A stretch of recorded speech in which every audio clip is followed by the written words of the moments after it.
बिस्मिल्लाहिर्रहमानिर्रहीम। अस्सलामुअलैकुम नाजरीन, मिक्स्ड इन्फो टीवी के नए प्रोग्राम के साथ मैं हूं जाहिद फ़ारूक। नाजरीन, शहर इक़्तिदार के अंदर एक नई बहस छिड़ चुकी है।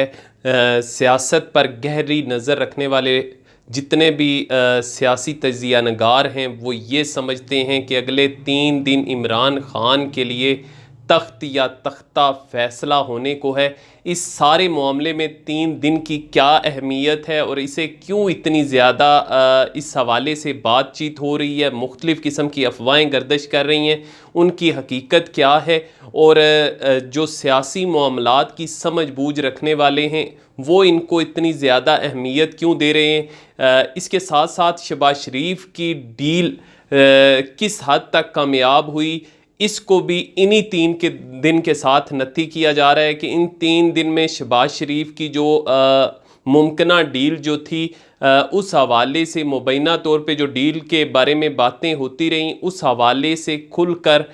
इम्कानात ज़ाहिर हो जाएंगे कि वो किस कदर कामयाब रही और उसके कौन से समरात सामने आते हैं। इसके साथ साथ एक इंतहाई अहम तबादला और तकर्री हुई आज एक अहम अदारे के अंदर, उसके साथ भी इन 3 दिनों का तल्लक जोड़ा जा रहा है। इस तकर्र और तबादले के पीछे कौन सी शख्सियत थी और इसका इस वक्त यानी सामने आना, तबादला किया जाना, और वो शख्सियत कौन सी हैं और जिनका तबादला हुआ व्यूवर्स वो मैं बता देता हूँ। DGFIA वाजिद ज़िया, जिनके बारे में इमरान ख़ान ख़ुद बहुत सी जगहों पर उनकी तारीफ़ कर चुके हैं, ख़ास तौर पर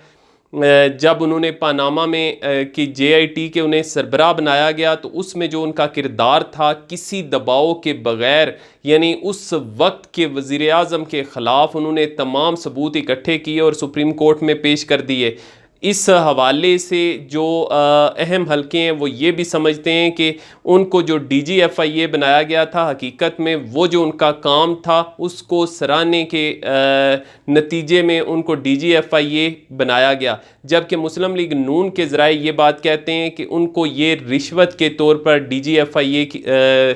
बनाया गया। लेकिन आज इस वक्त ये अहम फ़ैसला हुकूमत की तरफ से आना और उनको DGFIA के ओहदे से हटा देना, इसके पीछे कौन से मुहर्रिकात हैं, कौन सी बड़ी शख्सियत का हाथ है और इस सारे मामले का इन 3 दिनों से जो आने वाले 3 दिन हैं उनके साथ किस तरह तल्लक जुड़ा हुआ है। और इसके साथ साथ कहानी बताएंगे आपको वज़ीर आज़म के अहम इजलास में वज़रा की लड़ाई, आपस में जो लड़ाई हुई उसमें वज़ीर आज़म को ख़ुद इंटरवीन करना पड़ा। ये सारी कहानी क्या है और कौन से 2 अहम वज़रा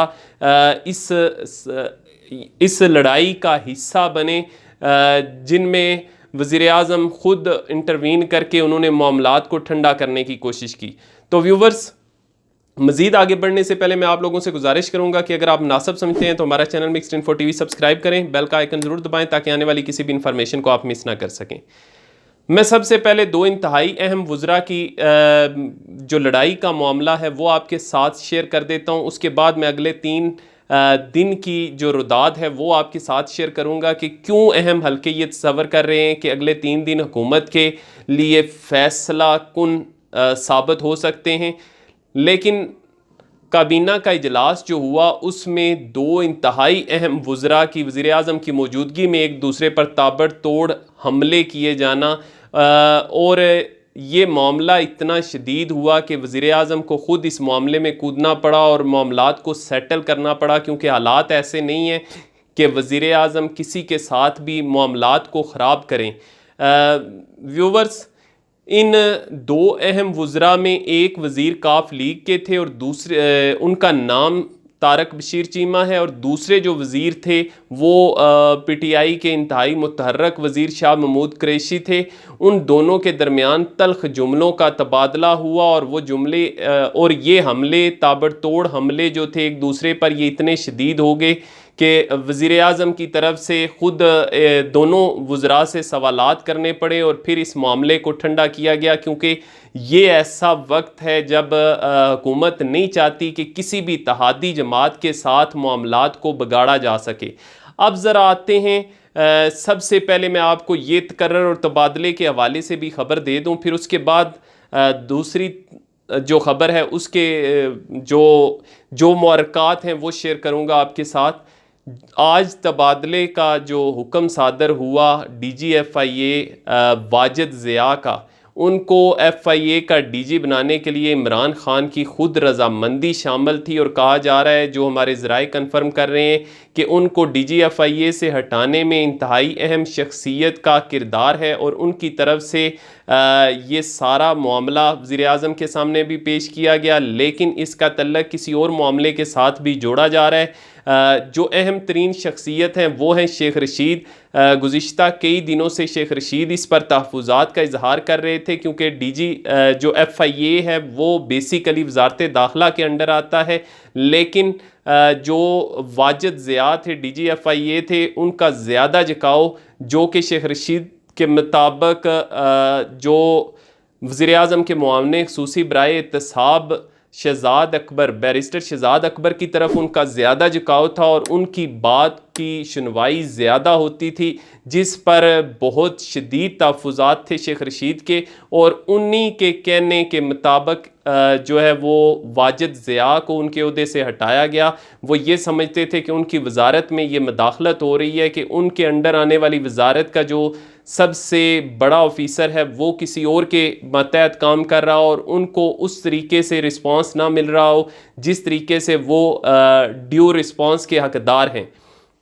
लेकिन व्यूवर्स, इस सारे का तल्लक उन 3 दिनों की, जिसकी मैं पहले रुदाद सुना चुका हूँ, उससे भी जुड़ा हुआ है, क्योंकि अगले 3 दिनों में बजट पेश होने जा रहा है, और जब भी कोई इत्तेहादी हुकूमत होती है जिसमें दूसरी जमातें भी शामिल होती हैं, उस वक्त बजट इस अंदाज में पेश किया जाता है कि उससे पहले मुख्तलिफ़ किस्म के मतलबात मनवाने का वक्त होता है, और यहाँ पे इत्तेहादी तो हुकूमत के साथ बैठे हुए हैं, और उनको मुख्तलिफ़ किस्म की वजारतों की भी पेशकशें कर दी गई हैं।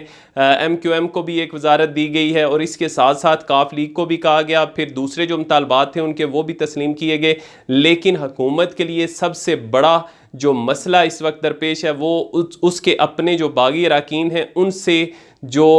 खौफ महसूस कर रही है, वो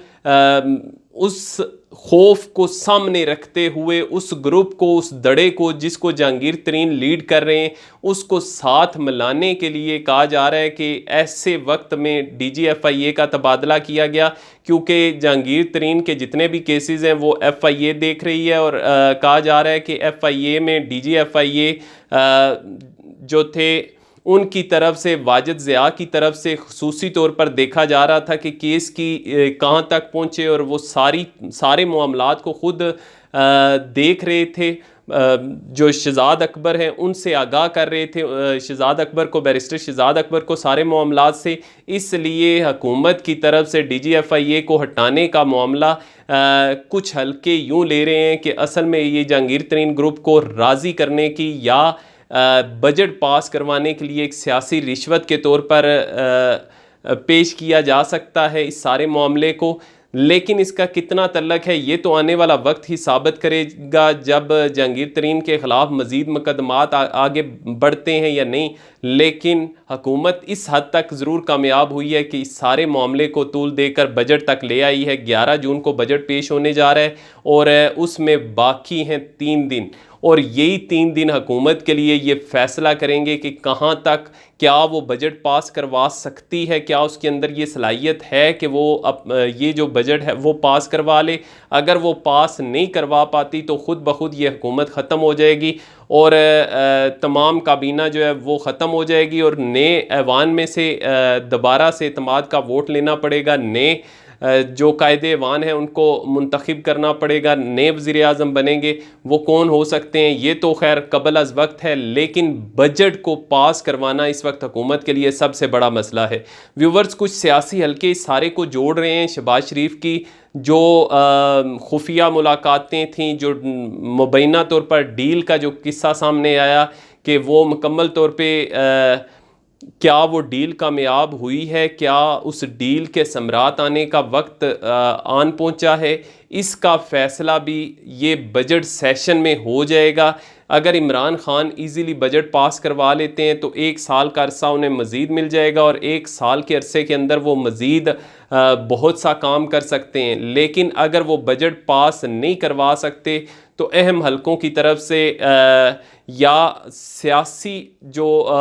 तज्ज़िया करने वाले लोग हैं, जो मामलात पर गहरी नज़र रखने वाले लोग हैं, उनकी तरफ से ये बात सामने आ रही है कि अगर इमरान खान बजट पास नहीं करवा पाते तो इसको बराह रास्त शहबाज शरीफ की डील के साथ भी जोड़ा जा सकता है कि उनकी डील काफ़ी हद तक कामयाब हो चुकी। व्यूवर्स, अभी ज़्यादा वक्त नहीं है, 3 दिन रहते हैं। 3 दिन में ये फ़ैसला हो जाएगा कि क्या इमरान खान इस मुल्क के वज़ीर आज़म नेक्स्ट ईयर तक रहेंगे या मिड टर्म इलेक्शन की तरफ ये हुकूमत जाती है या फिर इन हाउस तब्दीली आती है। लेकिन हम जो भी मामलात होंगे उससे आपको आगाह करते रहेंगे। फ़िलहाल इतना ही, मुझे इजाज़त दीजिए। अपना और अपने इर्द गिर्द मौजूद लोगों का बहुत ख्याल रखिएगा। अल्लाह हाफ़िज़।